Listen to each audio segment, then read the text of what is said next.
Según el texto La maravillosa historia del español, la historia de la lengua española está trenzada con enunciados y palabras, textos y discursos que han creado un tejido cultural capaz de cubrir buena parte de la geografía occidental. A continuación mencionaremos unos claros ejemplos de palabras que han traspasado fronteras y siguen vigentes hasta nuestros días. La cerveza fue una bebida extendida por toda Europa y de consumo habitual en Mesopotamia. Los griegos y romanos la consideraban una bebida exótica. Por esta razón, se inclinaban más por el vino. Los celtas, quienes eran un pueblo cervecero por excelencia, la nombraron en un primer momento cervicia y cerveza. La transmisión de la palabra latina a las lenguas romances derivó en el uso de la cerveja en portugués, de cerveza en catalán y de cerveza en español. Se trata, por lo tanto, de un culturismo del latín traspasando las lenguas románicas.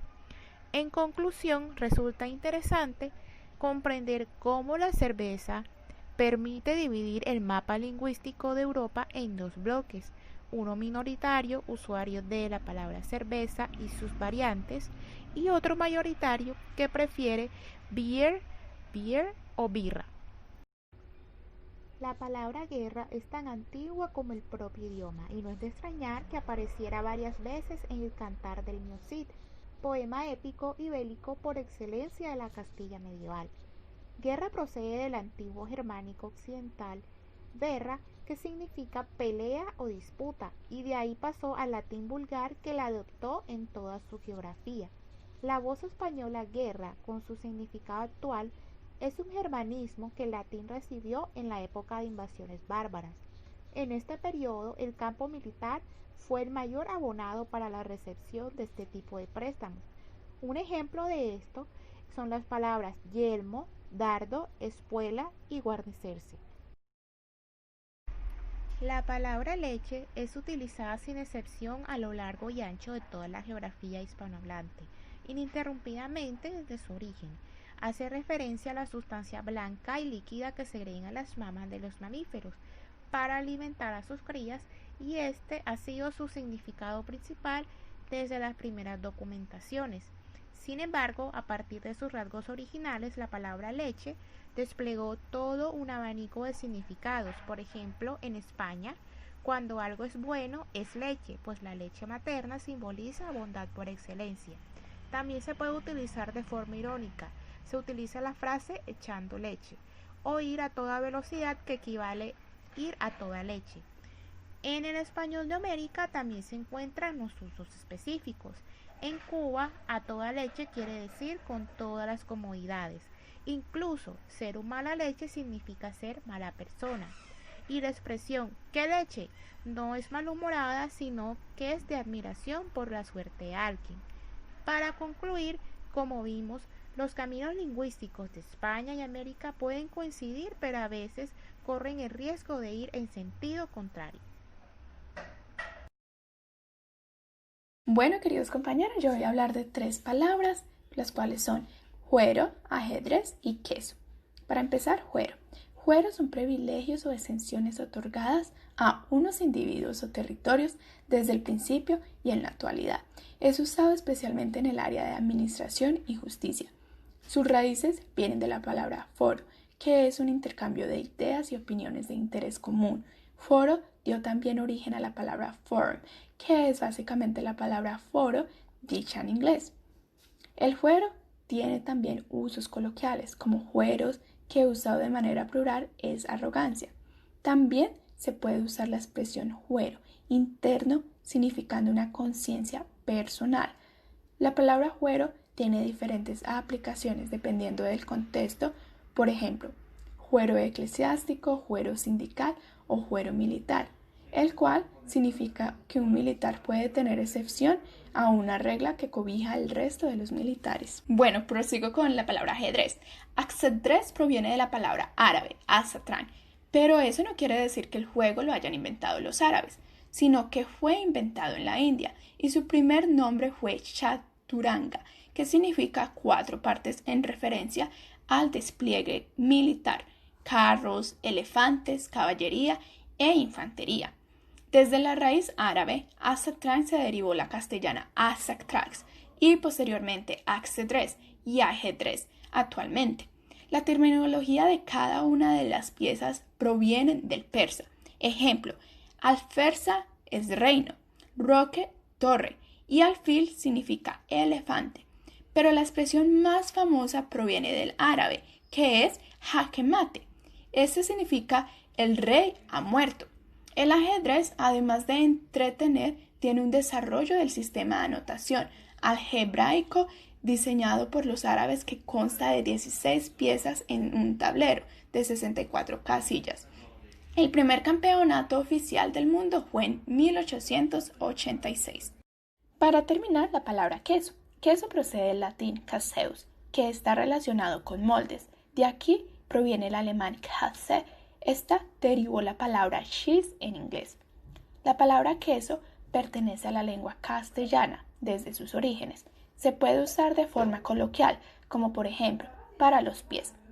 Debido al mal olor, en Puerto Rico lo usan para referirse a la calva, también para un hecho o persona importante. Usan, ahí está el queso del asunto. Pero se ha extendido el uso de la palabra queso en innumerables expresiones y contextos alrededor del mundo, en muchas ocasiones haciendo referencia a estafas, corrupción y engaños. En la actualidad hay muchos tipos de quesos clasificados por la edad y la maduración como crudos, maduros, gouda, edam y semiduros. Bueno, muchas gracias por su atención. Ahora los dejo con Lady. Yo soy Lady Gómez y ahora les estaré hablando sobre 3 palabras, las cuales son arroba, azúcar y clavel. Arroba. Las palabras nacen y mueren, asimismo pueden reencarnar. La palabra arroba procede del árabe arrub, que significa cuarta parte. Es una medida de peso y cantidad. Aún se utiliza en América y en España. Allí significa en cantidad. Por ejemplo, el pollo pesa una arroba. En Cuba se utiliza en una situación difícil o una persona desconfiable. Debido a su continuo uso, la palabra arroba se redujo al símbolo arroba. Se usa para abreviar palabras que empiecen con A. Esto fue en España, Francia y Portugal. A finales del siglo XIX se incluyó el símbolo arroba en los teclados de los computadores, ya que esto en inglés se lee como at, y era perfecto para indicar de dónde proviene el correo. También es utilizado como parte del lenguaje inclusivo. Por ejemplo,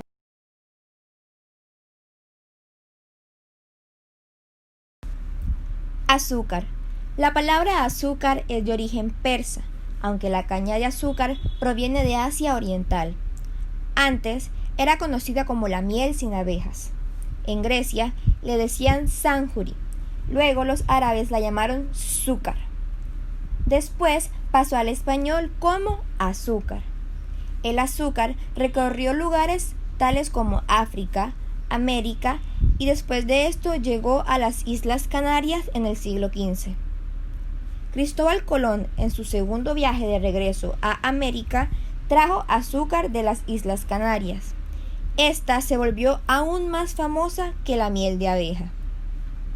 Dentro del español, el azúcar tiene muchas denominaciones, tales como azúcar blanca, azúcar en cubos, azúcar morena, e incluso es utilizado como una expresión de alegría.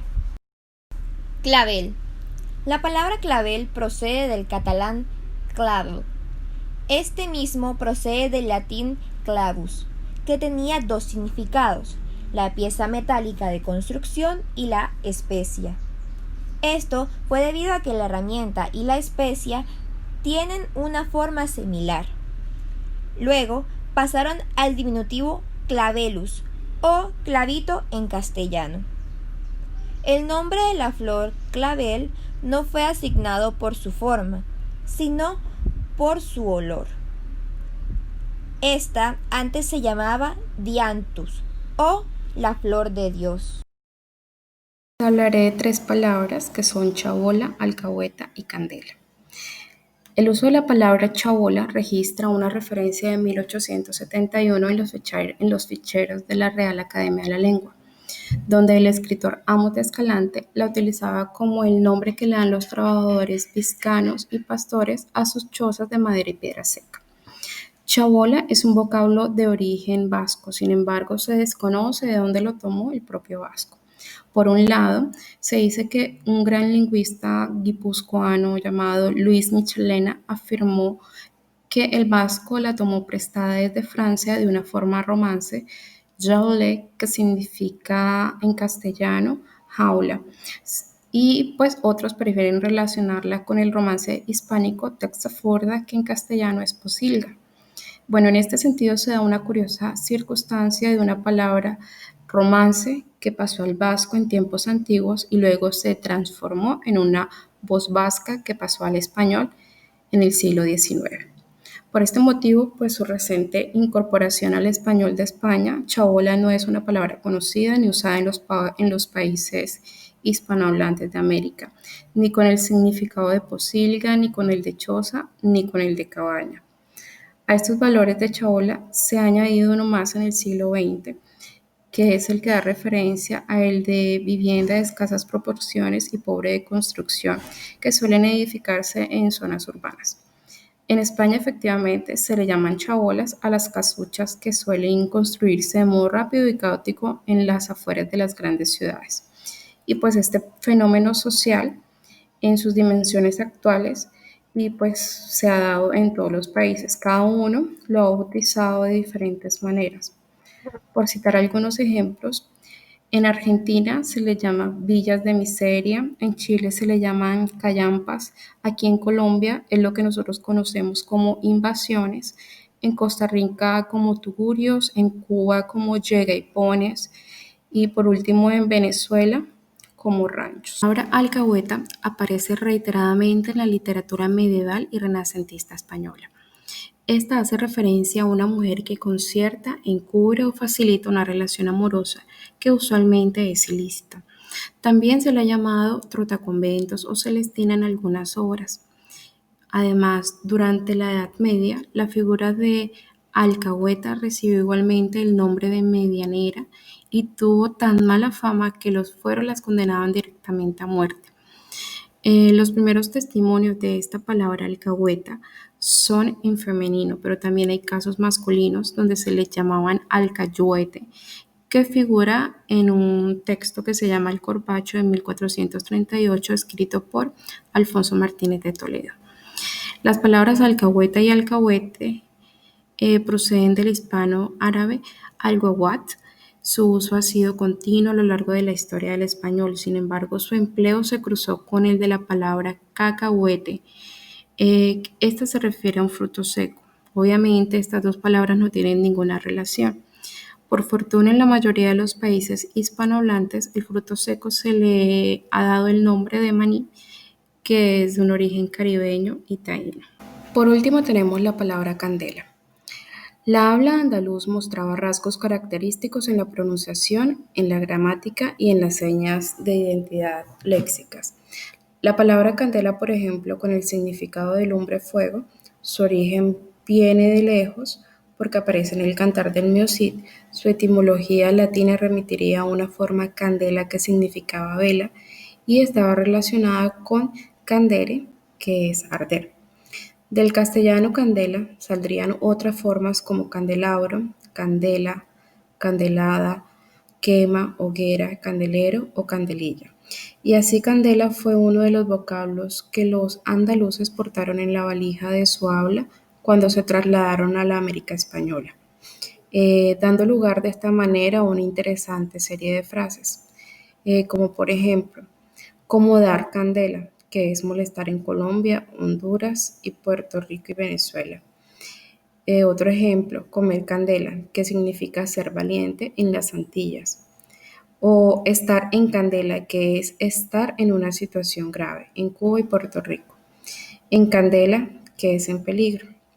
También el amplio uso de la palabra candela ha propiciado la multiplicación de sus significados a base de símiles y metáforas, como por ejemplo en América pueden referirse además a una persona alegre en el Caribe y Ecuador, a una persona que es respondona o intolerante, o a una divertida y ocurrente, o a un disparo, un cartucho de diamante, en fin.